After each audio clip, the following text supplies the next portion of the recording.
મિત્રો last time આપણે અંતરાલ અને સાર્વત્રિક ગણ વિશે જોયું હતું. હવે જો આજે આપણે જોઈશું વેન આકૃતિ. ગણો વચ્ચેના સંબંધોને આકૃતિ દ્વારા રજૂઆત કરવામાં આવે છે. અંગ્રેજ ગણિતશાસ્ત્રી, અંગ્રેજ તર્કશાસ્ત્રી જેમણે 1834 થી 1883 ના ગાળામાં આ જે ગણ જે છે એને આકૃતિ દ્વારા રજૂઆત કરી હતી. એના નામ પરથી એને વેન આકૃતિ નામ આપેલું છે. એ તર્કશાસ્ત્રીનું નામ જ જ્હોન વેન હતું, એટલે એના નામ પરથી વેન આકૃતિ નામ આવેલું છે. વેન આકૃતિમાં તમે જુઓ તો જે સાર્વત્રિક ગણ જે લઈએ, સાર્વત્રિક ગણને લંબચોરસ વડે દર્શાવવામાં આવે અને તેના ઉપગણોને વર્તુળ દ્વારા દર્શાવવામાં આવે છે. ટૂંકમાં કહેવાનો ભાવ એ કે વેન આકૃતિ જેને અંગ્રેજીમાં શું કહેવાય, વેન ડાયાગ્રામ. ગણો વચ્ચેના ઘણાખરા સંબંધોને આકૃતિઓ દ્વારા રજૂઆત કરવામાં આવે છે. તેમને અંગ્રેજ તર્કશાસ્ત્રી જ્હોન વેન, જેમણે 1834 થી 1883 ના સમયગાળામાં એને રજૂઆત કરેલી, એટલે એના નામ પરથી વેન આકૃતિ નામ આપવામાં આવ્યું હતું. સામાન્ય રીતે સાર્વત્રિક ગણને લંબચોરસ અને તેના ઉપગણને વર્તુળ દ્વારા દર્શાવવામાં આવે છે. આપણે એક ઉદાહરણ લઈએ.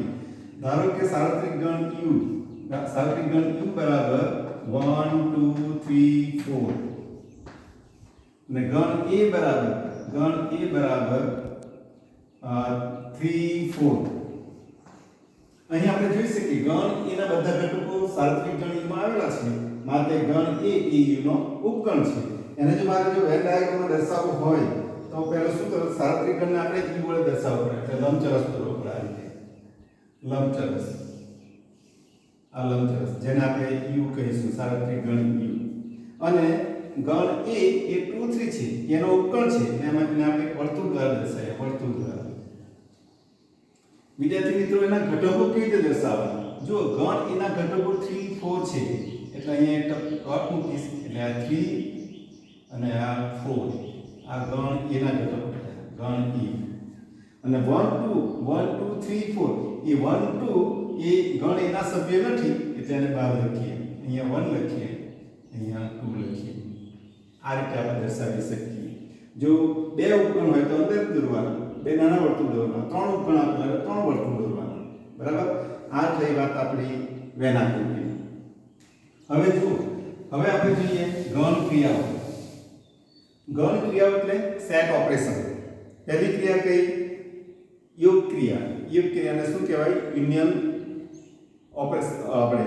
આપણે એને કહીશું યુનિયન સેટ. બે ગણોના યોગગણ કોને કહેવાય? જો A અને B બે રિક્ત ગણો હોય, અથવા તો આપણે એમ પણ લઈ શકીએ AB belongs to power set of U. અથવા જો A અને B ગણ આપેલા હોય તો ગણ A માં આવેલા હોય અને અથવા ગણ B માં આવેલા હોય, A અને B માં બંનેમાં આવેલા હોય તે ઘટકોને એક જ વાર લેવાના. તો એવા તમામ ઘટકોથી બનતા ગણને ગણ A અને ગણ B નો યોગગણ કહેવામાં આવે છે. ખાસ યાદ રાખજો, યોગગણ એટલે શું? ગણ A માં ધારો કે ગણ A ઇક્વલ ટુ, એક ઉદાહરણ લઈને તમને સ્પષ્ટ થઈ જશે. ગણ A બરાબર A B C D. ગણ B બરાબર C D E F. આ લઈએ છીએ. આપણે વ્યાખ્યામાં શું કીધું? ગણ A માં આવેલા હોય અથવા ગણ B માં આવેલા હોય, અથવા શબ્દ વાપરીએ છીએ. એટલે A અને B બંનેમાં આવેલા હોય તેવા તમામ ઘટકોથી બનતા ગણને શું કહેવાય? ગણ A અને ગણ B નો યોગગણ કહેવાય, જેને સંકેતમાં U વડે દર્શાવવામાં આવે છે. U. ગણ A અને B નો યોગગણ એટલે શું? A યોગ B આમ લખાશે. એમાં કયા ઘટકો આવશે? ગણ A માં આવેલા હોય A B C D, અથવા ગણ B માં આવેલા હોય, B માં કયા? C D. એ તો આવી ગયા. જે ઘટકો આવી ગયા ફરી લખવાના નથી. ગણમાં હંમેશા બે વાર આવે તેને એક જ વાર લખવાનું. અને E F આ તમારો A યોગ B થશે. ટૂંકમાં કહેવાનો ભાવ થઈ કે ગણ A માં આવેલા હોય અથવા ગણ B માં આવેલા હોય તથા A અને B બંનેમાં આવેલા હોય તેવા બધા ઘટકોથી બનતા ગણને ગણ A અને ગણ B નો યોગગણ કહેવામાં આવે છે. એને જો મારે ગણની પરિભાષામાં લખવું હોય, આ ખાસ યાદ રાખજો.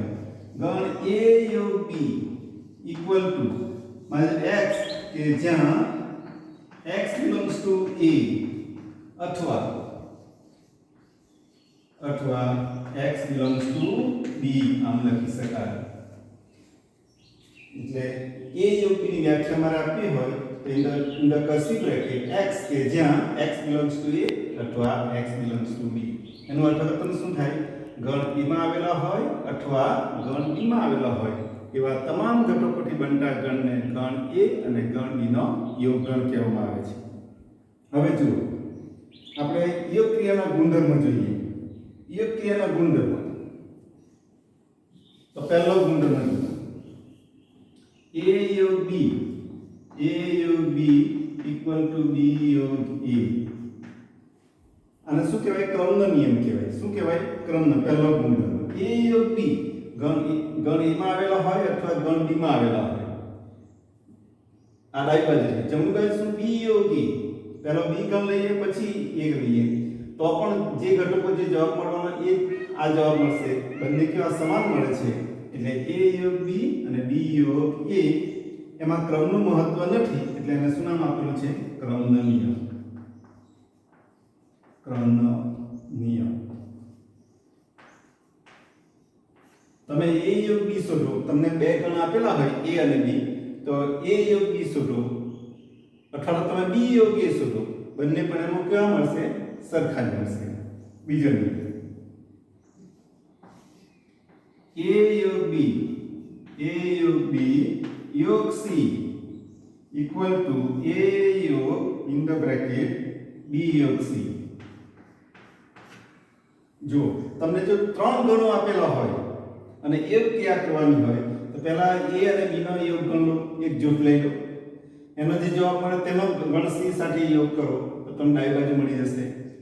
તે જ પ્રમાણે જમણી બાજુ શું છે? b યોગ c નું જૂથ લો, b યોગ c. એનો જે મળે તેને તમે ગણ a સાથે યોગ કરો તો બંને પરિણામો કેવા આવશે? સરખા જ આવશે.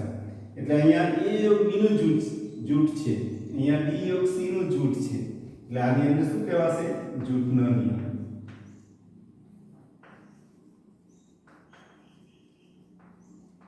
જૂથનો નિયમ. બીજી વાત, ત્રીજો ગુણધર્મ ગણ a યોગ phi equal to a. આ શું કહેવાશે? આ એકમ ઘટક છે. phi એકમ ઘટક છે. એકમ ઘટક. આનો અર્થ શું થયો? a યોગ phi કોઈ પણ ગણનો ખાલી ગણ સાથેનો યોગ ગણ એ ગણ પોતે જ મળે છે. એટલે એમાં phi એ શું છે? એકમ ઘટક છે. રાઈટ. ચોથો a યોગ a equal to a. એને સ્વયંઘાતી નિયમ એમ પણ કહેવાય. સ્વયંઘાતી નિયમ શું કહેવાશે? સ્વયંઘાતી નિયમ. સ્વયંઘાતી નિયમ. સ્વયંઘાતી નિયમ. સ્વયં એટલે પોતે. ગણ a નો ગણ a છે પોતાની સાથે યોગ કરીએ તો આપણને તે જ ગણ મળે. એટલે a યોગ a equal to a. અને છેલ્લો ગુણધર્મ આ સાર્વત્રિક ગણ u યોગ a equal to u થશે. કોઈ પણ ગણનો સાર્વત્રિક ગણ સાથેનો યોગ ગણ એ સાર્વત્રિક ગણ જ મળે. આ તમારે ખાસ યાદ રાખવાનું. બીજું આપણે જોયું કે નોંધ એક લખી દઈએ કે a યોગ b ગણ a ઉપગણ a યોગ b તથા b ઉપગણ a યોગ b.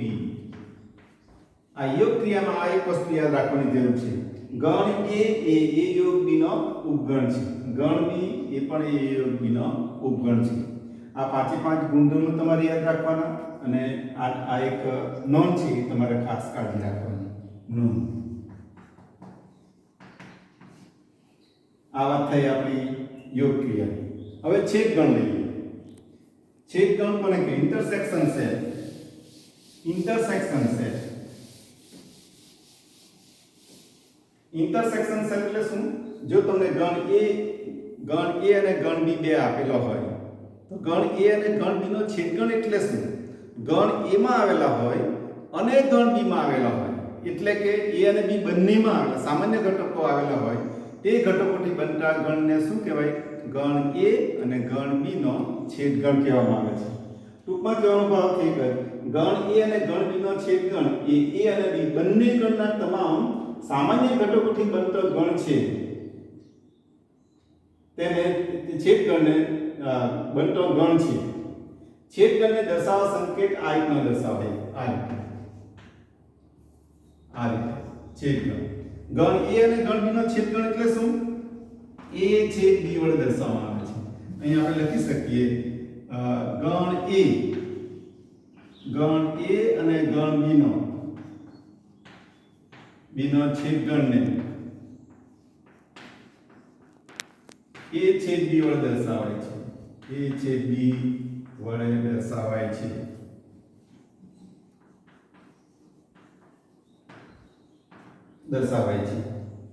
એટલે કે ગણની પરિભાષામાં લખવું હોય તો A છેદ B ઇક્વલ શું x કે જ્યાં x belongs to A અને શબ્દ આવશે અને અથવાના સંદર્ભમાં છેદગણમાં અને શબ્દ આવશે x belongs to B. જો યોગગણ અને છેદગણ બે વચ્ચે તફાવત શું છે? જો યોગગણમાં શું આવ્યું આપણું કે x કે જ્યાં x belongs to A અથવા x belongs to B ગણ A માં આવેલા હોય અથવા ગણ B માં આવેલા હોય તેવા તમામ ઘટકોથી બનતા ગણને ગણ A અને ગણ B નો યોગગણ કહેવામાં આવે છે. જ્યારે છેદગણમાં શું છે? ગણ A માં આવેલા હોય અને ગણ B માં આવેલા હોય એવા તમામ ઘટકોથી બનતા ગણને ગણ A અને ગણ B નો છેદગણ કહેવામાં આવે છે. છેદગણના ગુણધર્મો જોઈએ. છેદગણના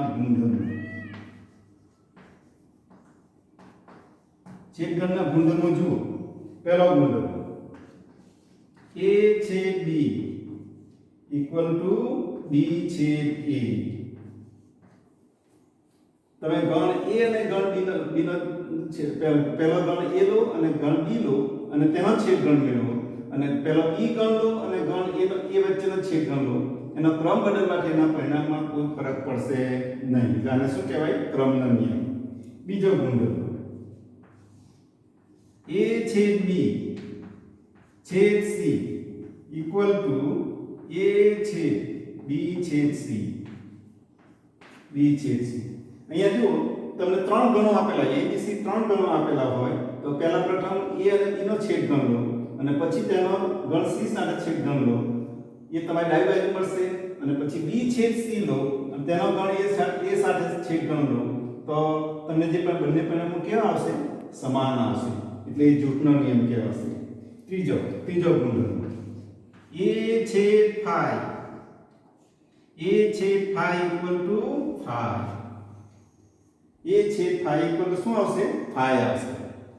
એટલે કે કોઈ પણ ગણનો ખાલી ગણ સાથેનો છેદગણ એ ખાલી ગણ મળે છે. પછી ચોથું A છેદ A ઇક્વલ ટુ A. કોઈ પણ ગણનો તેની પોતાની સાથે જો છેદગણ લઈએ તો ગણ પોતે જ મળે છે. અને ચોથું પાંચમું કે U સાર્વત્રિક ગણ U છેદ A ઇક્વલ ટુ A મળે.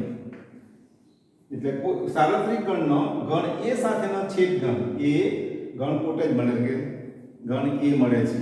આ પાંચે પાંચ ગુણધર્મો બરાબર યાદ રાખવાના. યોગગણ છેદગણ જોયું. હવે આપણે જોઈશું એક ઉદાહરણ લઈએ.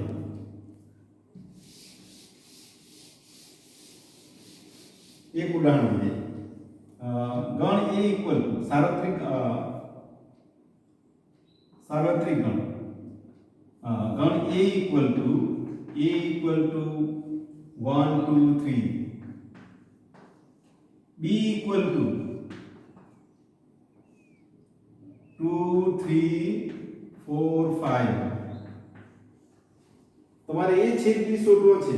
અહીંયા ગણ U ઇક્વલ ટુ આપણે લઈ લઈએ. ગણ U ઇક્વલ ટુ છગડીયા કૌંસમાં 1 2 3 4 5 6 અને મારે વેન ડાયાગ્રામ કરવો છે તો A છેદ B શું મળશે આપણને? A છેદ B ઇક્વલ શું મળશે? A છેદ B ઇક્વલ ટુ ગણ A માં આવેલા હોય અને ગણ બી માં આવેલા બંનેમાં આવેલા તો સામાન્ય ઘટક કયા 2 3 છે અહીંયા પણ 2 3 છે એટલે અહીંયા કયા આવશે 2 3 જ્યારે છેદગણ શોધો ત્યારે ખાસ કાળજી રાખવાની ગણ A અને ગણ B બંને ગણમાં આવેલા હોય તે જ ઘટકો લેવાના that is the important thing right એટલે A છેદ B equal to 2 3 થશે આ વાત થઈ આપણી A છેદ B મારે જો વેન ડાયાગ્રામ દોરવો હોય તો આપણે વેન આકૃતિ આમ પણ દોરી શકીએ આ એક લંબચોરસ લઈ લો એને સાર્વત્રિક ગણ U કહીએ ગણ A એટલે આ ગણ A અને આ ગણ B છેદગણ લઈએ A B ગણ A માં કયા ઘટકો છે 1 2 3 1 અહીંયા 2 લઈએ અહીંયા 3 લઈએ કારણ કે 2 અને 3 એ છેદ B માં આવી જાય છે B માં કયા 2 3 4 5 એટલે અહીંયા 4 આવશે અહીંયા 5 આવશે અને સાર્વત્રિક ગણમાં 6 એટલે 6 અહીંયા આવશે આ તમારી વેન આકૃતિ છે વેન આકૃતિ દોરો ત્યારે ખાસ કાળજી રાખો કે છેદમાં કયા ઘટકો છે એ આવવા જ જોઈએ આ તમારો છેદગણ છે રાઈટ હવે જો A છેદ B is not equal to 5 ધારો કે A છેદ B equal to 5 હોય તો A અને B બંને અલગ ગણો છે એમ કહેવાય એટલે અલગ ગણની વ્યાખ્યા શું અલગ ગણની વ્યાખ્યા શું આપી શકાય જો A અને B બે ગણનો છેદગણ જો ખાલી ગણ હોય તો તે ગણને અલગ ગણ કહેવામાં આવે છે વિદ્યાર્થી મિત્રો હવે પછી આપણે સ્વાધ્યાય જોઈશું અને એના એક્ઝામ્પલો તે પહેલા તમે વ્યાખ્યા બરાબર તૈયાર કરી નાખજો ઓકે